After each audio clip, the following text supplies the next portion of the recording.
নমস্কাৰ, মই বিউটি আপোনালোকক মোৰ নতুন এটা ভিডিঅ'লৈ পুনৰ স্বাগতম জনালোঁ। আজি মই এটা টিফিন ৰেচিপি শ্বেয়াৰ কৰিম আপোনালোকৰ লগত। কাৰণ আমাৰ মাকবিলাকৰ যিহেতু ৰাতিপুৱা যেতিয়া নিজৰ ল'ৰাটো বা ছোৱালীজনীক স্কুলত পঠিওৱা হয়, তেতিয়া চিন্তা এটা হয় যে আজি কি টিফিন দিম বা কাইলৈ কি টিফিন দিম। আৰু ল'ৰা ছোৱালীবোৰেও একেটা টিফিনকে খাব নিবিচাৰে, সদায় বেলেগ বেলেগ ধৰণৰ টিফিন বিচাৰে। আৰু কিনা বস্তুটো দিব নোৱাৰি, সদায় আনহেল্ডি হয়। সেইকাৰণে মই আপোনাৰ সদায় বনাই দিওঁ আৰু ভাগ কৰি লওঁ যে আজি যদি এইটো দিওঁ কাইলৈ বেলেগ এটা টিফিন বনাই দিওঁ। তো ভাবিলোঁ আপোনালোকৰ লগতো শ্বেয়াৰ কৰোঁ আৰু আশা কৰিছোঁ ভিডিঅ'টো চাই ভাল পাব। যদি ভাল লাগে ভিডিঅ'টো শ্বেয়াৰ কৰাৰ লগতে আৰু মোৰ চেনেলটো ছাবস্ক্ৰাইব কৰিবলৈ নাপাহৰিব। তেন্তে বলক ভিডিঅ'টো ষ্টাৰ্ট কৰোঁ। এইখিনি গোটা মগু মই ৰাতি ভিজাই থৈছিলোঁ আৰু এতিয়া ভালকৈ ধুই ল'লোঁ। এতিয়া কুকাৰত দি দিছোঁ।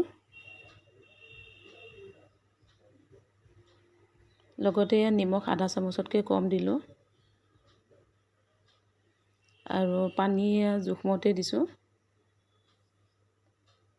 বৰ বেছি নাই দিয়া বাৰু, কমাই দিছোঁ পানী। এতিয়া এটা চিটি মৰাই দিলোঁ। লগতে পিঁয়াজ এটা মিহিকৈ কাটি ল'লোঁ আৰু আদা ৰচুন খুন্দি ল'লোঁ আৰু এই মগুখিনি খুব ধুনীয়াকৈ সিজি গ'ল। এয়া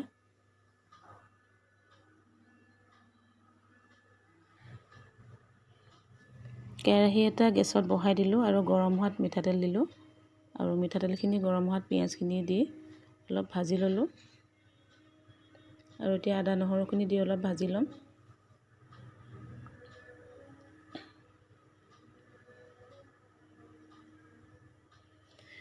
এতিয়া দিছোঁ ঘৰতে খুন্দি লোৱা জিৰা গুড়া আৰু হালধি দিলোঁ আধা চামুচতকৈ কম।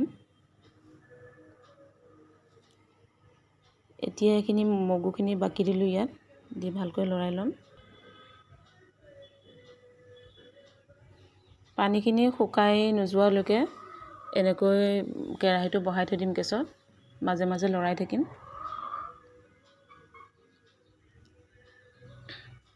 এয়া বাটাৰ ল'লোঁ আৰু সৰুকৈ দুখন ৰুটি বেলি ল'লোঁ। বাটাৰতে এনেকৈ ৰুটি দুখন বনাই দিম।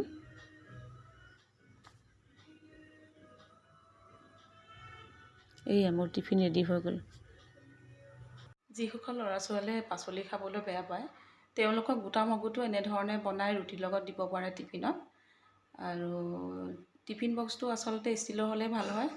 মোৰ তাত যিটো আছিলে বেয়া হ'ল, আনিবলগীয়া হৈ আছে। ঠিক আছে, ভিডিঅ'টো বৰ বেছি দীঘলীয়া নকৰোঁ আৰু নতুন এটা ভিডিঅ' লগ পাম সকলোকে। আজিলৈ আহিছোঁ, বাই বাই।